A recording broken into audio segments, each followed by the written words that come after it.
Bismillah. Je passe sous silence maintes joyeuses scènes dont nous fûmes acteurs ou témoins dans des circonstances analogues.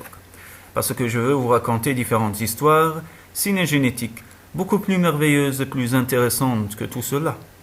Je n'ai pas besoin de vous dire, messieurs, que ma société de prédilection se composait de ces braves compagnons qui savent apprécier le noble plaisir de la chasse.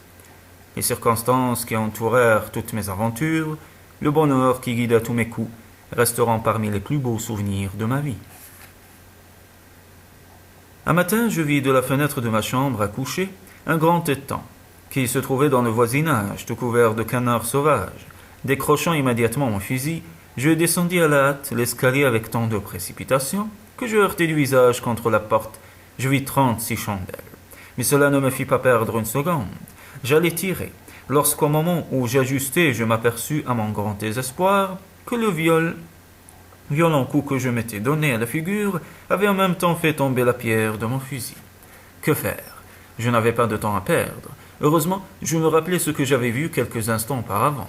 J'ouvrais le bassinet, je dirigeais mon arme dans la direction du gibier, et je m'envoyai le poing dans l'un de mes yeux. Ce coup vigoureux en fit sortir un nombre d'étincelles suffisant pour allumer la poudre. Le fusil partit, et je tuai 5 couples de canards, 4 sarcelles et 2 poules d'eau. Cela prouve que la présence d'esprit est l'âme des grandes actions. Si elle rend d'inappréciables services aux soldats et aux marins, le chasseur lui doit aussi plus d'un heureux coup. Ainsi, par exemple, je me souviens qu'un jour je vis sur un lac, un bord duquel m'avait amené une de mes excursions, quelques douzaines de canards sauvages, trop disséminés pour qu'il me fût permis d'espérer en atteindre d'un seul coup un nombre suffisant. Pour comble de malheur, ma dernière charge était dans mon fusil, et j'aurais précisément voulu les rapporter tous, ayant à traiter chez moi un nombre d'amis et de connaissances. Je me souvins alors que j'avais encore dans ma carnassière un morceau de lard, reste des provisions dont je m'étais muni en partant. J'attachai ce morceau de lard à la laisse de mon chien, que je dédoubai et dont j'attachai les 4 fils, bout à bout. Puis je me blottis dans le jonc du bord, lançai mon appât, et j'eus bientôt la satisfaction de voir un premier canard s'en approcher vivement et l'avaler. Les autres accoururent derrière le premier, et comme l'onctuosité du lard aidant, mon appât eut bientôt traversé le canard dans toute sa longueur. Un second l'avala, puis un troisième, et ainsi de suite. Au bout de quelques instants, mon morceau de lard avait voyagé à travers tous les canards sans se séparer de sa ficelle, et les avait enfilés comme des perles. Je revins tout joyeux sur le bord, je me passai 5 ou 6 fois la ficelle autour du corps et sur les épaules, et m'en retournai à la maison. Comme j'avais encore un bon bout de chemin à faire, et que cette quantité de canards m'incommodait singulièrement, je commençai à regretter d'en avoir tant pris.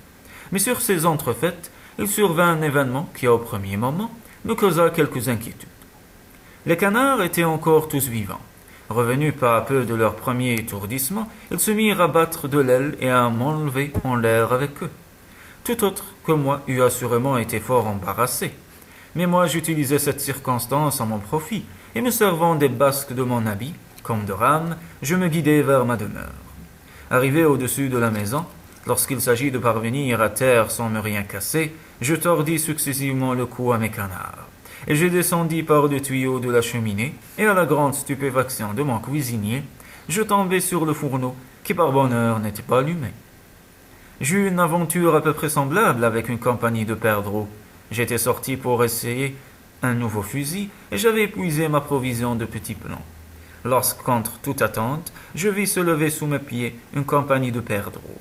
Le désir d'en voir le soir même figurer quelques-uns sur ma table m'inspira un moyen que, sur ma parole, messieurs, je vous conseille d'employer en pareille circonstance.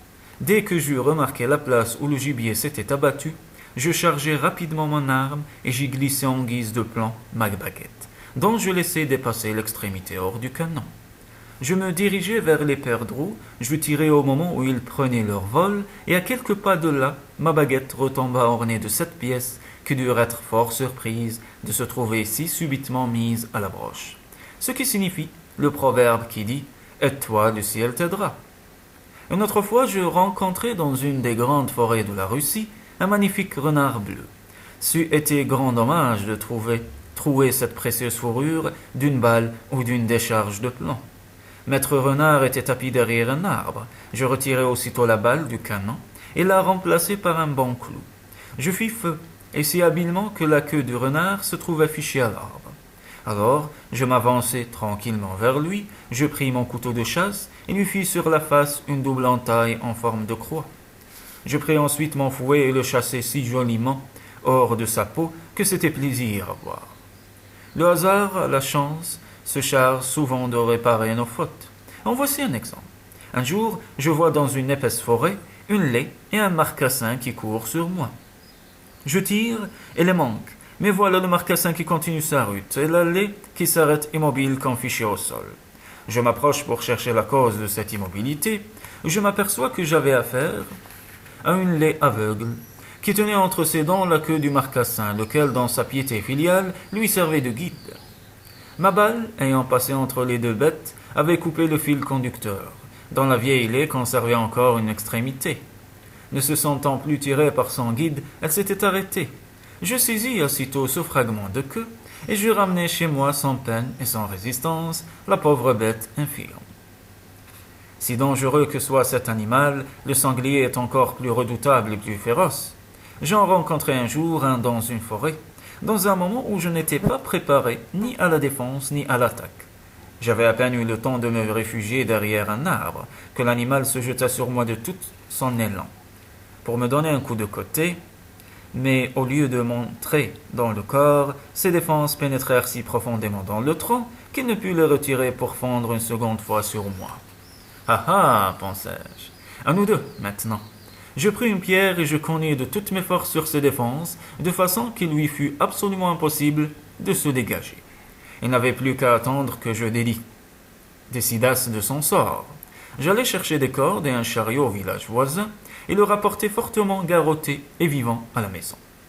Vous avez assurément entendu parler, messieurs, de Saint Hubert, le patron des chasseurs et des tireurs, ainsi que du cerf qui lui apparut dans une forêt, portant la Sainte Croix entre ses corps.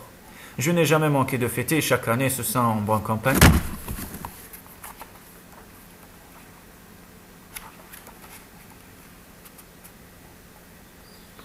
J'ai bien souvent vu son cerf représenté en peinture dans les églises, ainsi que sur la poitrine des chevaliers de l'ordre qui portent son nom.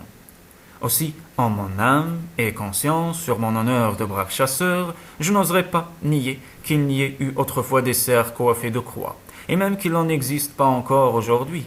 Mais sans entrer dans cette discussion, permettez-moi de vous raconter ce que j'ai vu de mes propres yeux. Un jour que je n'avais plus de plan, je donnai par hasard inespéré sur le plus beau cerf du monde.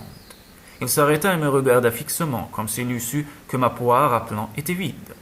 Aussitôt, je mis dans mon fusil une charge de poudre et j'y insinuai une poignée de noyaux de cerises, que j'avais aussi vite que possible débarrassés de leur chair. Je lui envoyai le tout sur le front, entre les deux corps. Le coup l'étourdit, il chancela, puis il se remit et disparut. 1 ou 2 ans après, je repassai dans la même forêt.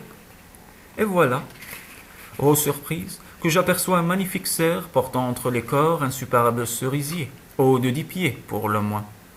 Je me souvins alors de ma première aventure, et considérant l'animal comme une propriété depuis longtemps mienne, d'une balle, je l'étendis à terre, de sorte que je gagnai à la fois le rôti et le dessert, car l'arbre était chargé de fruits, les meilleurs et les plus délicats que j'eusse mangés de ma vie. Qui peut dire après cela que quelque pieux et passionné chasseur, abbé ou évêque, n'ait pas semé de la même façon la croix entre les corps du cerf de Saint-Hubert? Dans les cas extrêmes, un bon chasseur a recours à n'importe quel expédient, plutôt que de laisser échapper une belle occasion. Et je me suis trouvé moi-même maintes fois obligé de me tirer par ma seule habileté des passes les plus périlleuses. Que dites-vous par exemple du cas suivant? Je me trouvais à la tombée de la nuit, à bout de munitions, dans une forêt de Pologne. Je m'en retournai à la maison lorsqu'un ours énorme, furieux, la gueule ouverte, prêt à me dévorer, me barre le passage. En vain, je cherche dans toutes mes poches de la poudre et du plomb. Je ne trouve rien que de pierres à fusil, que j'ai l'habitude d'emporter par précaution. J'en lance violemment une dans la gueule de l'animal, qui pénètre jusqu'au fond de son gosier. Ce traitement n'étant pas du goût du monstre, ma bête fait demi-tour, ce qui me permet de jeter une seconde pierre contre sa porte de derrière. L'expédient réussit admirablement. Non seulement le second silex arriva à son adresse, mais il rencontra le premier. Le choc produisit du feu, et l'ours éclata avec une explosion terrible. Je suis sûr qu'un argument a priori lancé, ainsi qu'entre un argument a posteriori ferait, au moral, un effet analogue sur plus d'un savant. Il était écrit que je devais être attaqué par les bêtes les plus terribles, et les plus féroces, précisément dans les moments où j'étais le moins en état de leur tenir tête, comme si leur instinct les eût avertis de ma faiblesse. C'est ainsi qu'une fois que je venais de dévisser la pierre de mon fusil pour la raviver, un monstre d'ours se lance en hurlant vers moi. Tout ce que je pouvais faire, c'était de me réfugier sur un arbre afin de me préparer à la défense. Malheureusement, en grimpant, je laissai tomber mon couteau, et je n'avais plus rien que mes doigts, ce qui était insuffisant pour visser ma pierre. L'ours se dressait au pied de l'arbre, et je m'attendais à être dévoré d'un moment à l'autre. J'aurais pu allumer mon amorce en tirant du feu de mes yeux, comme je l'avais fait dans une circonstance précédente, mais cet expédient ne me tentait que médiocrement. Il m'avait occasionné un mal Dieu que je n'étais pas encore complètement guéri. Je regardais désespérément mon couteau piqué droit dans la neige, mais tout mon désespoir n'avançait pas les choses d'un cran. Enfin, il me vint une idée aussi heureuse que singulière. Vous savez, tous par expérience, que le vrai chasseur porte toujours, comme le philosophe, tout son bien avec lui. Quant à moi, ma gibecière est un véritable arsenal qui me fournit des ressources contre toutes les éventualités. J'ai fouillé et en tiré d'abord une pelote de ficelle, puis un morceau de fer recourbé, puis une boîte pleine de pois. La poix étant durcie par le froid, je la plaçai contre ma poitrine pour la ramollir. J'attachai ensuite à la corde le morceau de fer que j'enduisis abondamment de pois, et le laissai rapidement tomber à terre. Le morceau de fer, enduit de pois, se fixa au manche du couteau d'autant plus solidement que la poix, se refroidissant à l'air, formait comme un ciment. Je parvins de la sorte, en manœuvrant avec précaution, à remonter le couteau. À peine avais-je revissé ma pierre que maître Martin se mit en devoir d'escalader l'arbre. Parbleu, pensai-je, il faut être ours pour choisir si bien son moment. Et je l'accueillis avec une si belle décharge qu'il perdit du coup l'envie de plus jamais monter aux arbres. Une autre fois, je fus serré de si près par un loup que je n'eus, pour me défendre, d'autre ressource que de lui plonger mon poing dans la gueule. Poussé par l'instinct de ma conservation, je l'enfonçai toujours de plus en plus profondément, de façon que mon bras se trouva engagé jusqu'à l'épaule. Mais que faire après cela?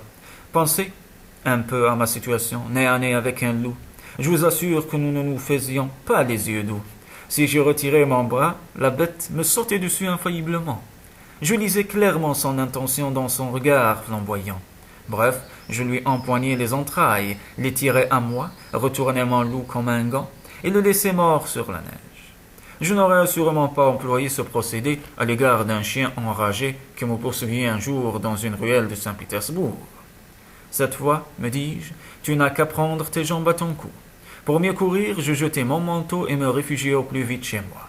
J'envoyai ensuite mon domestique chercher mon manteau, qu'il replaça dans l'armoire avec mes autres habits. Le lendemain, j'entendis un grand tapage dans la maison et Jean, qui venait vers moi en s'écriant « Au nom du ciel, monsieur le baron, votre manteau est enragé !» Je m'élance aussitôt et je vois tous mes vêtements déchirés et mis en pièces. Le drôle avait dit vrai, mon manteau était enragé. J'arrivai juste au moment où le furibond se ruait sur un bel habit de gala tout neuf et le secouait et le dépeçait de la façon la plus impitoyable.